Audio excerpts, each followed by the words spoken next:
people, again, are throwing debris at police. It is out of order here, definitely. That's an understatement, I presume. It's out of order. Hundreds of young people here throwing debris at police. If you look down there, you may see where police now are advancing on the crowd. They're advancing on the demonstrators or agitators, as some people are calling them here. They say they're here because it's in the name of Freddie Gray, but this is not the peaceful protest that the family and others have asked that demonstrators participate in. Be careful that police have, that others have asked people to participate in. So they're trying to restore order here near Montgomery, near Montgomery Mall, but it's clearly out of order. Back to you in the studio. Come over here. Be careful.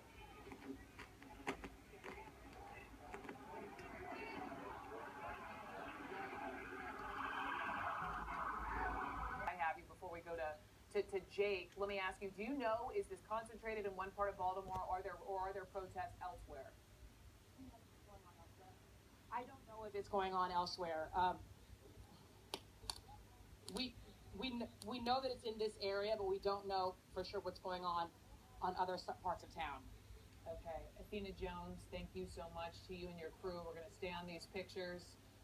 Again, you've been watching for the better course of really the last half hour here, just an hour or so after the funeral of 25-year-old Freddie Gray. A number of young people hurling rocks, bottles, bricks at police. They are armed with their batons, their armored vehicles.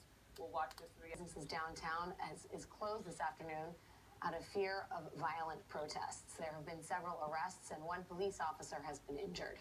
These new demonstrations come just hours after Freddie Gray, the 25-year-old who died in police custody earlier this month, was buried.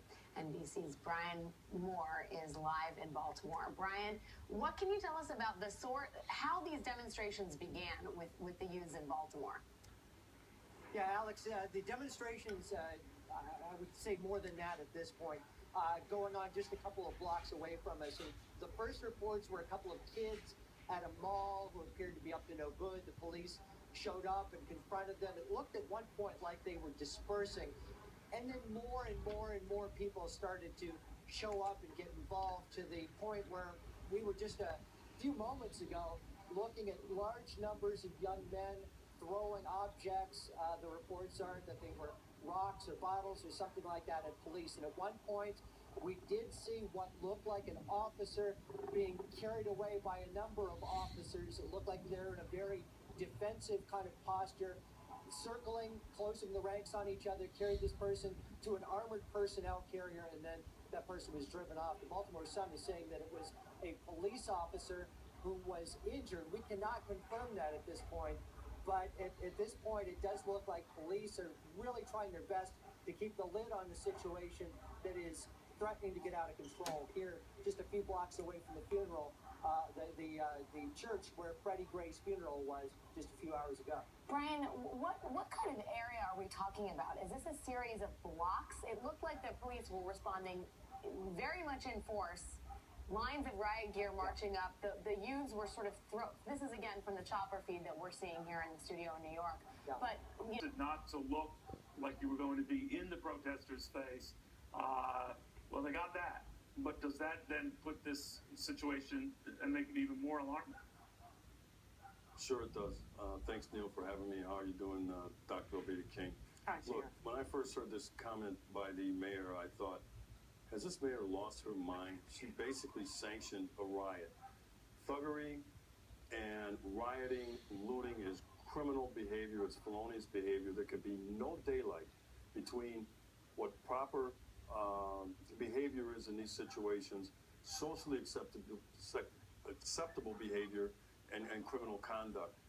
Once the rocks and bottles are being thrown, all bets are off. I expect the police in Baltimore's finest, by the way, to be reasonable, but I expect it to be aggressive, assertive, and to send a message to the rioters and looters: you are going to lose and we are going to win. How do you convey that message now in the middle of this? Well, first of all, I had heard reports that the mayor had, the governor anyway of Maryland, had sent the National Guard for standby. It's a call she's going to have to make. But these things, as you can see today compared to yesterday, these things grow out of control as the days go on, as the hours go by, because they're not sending a message. No fault to the Baltimore police. They're acting under orders. but you cannot appease these individuals. You cannot capitulate to this thuggery, this criminal behavior, this rioting and looting.